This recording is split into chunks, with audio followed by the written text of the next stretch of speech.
All right, our time's at 3:15, so we're just about halfway through. I'm going to open these up and check them.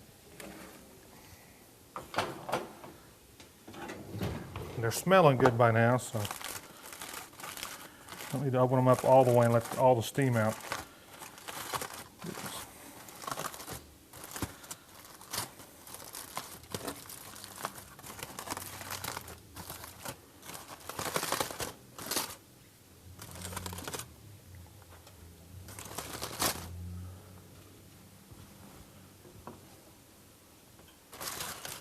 Okay, the consistency on these, as you can see, they're starting to cook away from the bone. Okay, you can see they're real loose and limber.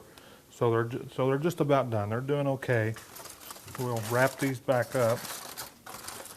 Wrap them so that the juices don't spill out.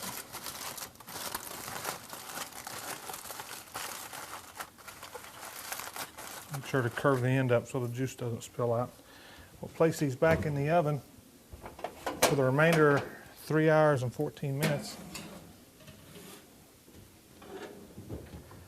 And we're done with that. And we take them out at the end. We'll carry them over to the grill and we'll show you how to prepare the grill and finish them off on the grill with your sauce.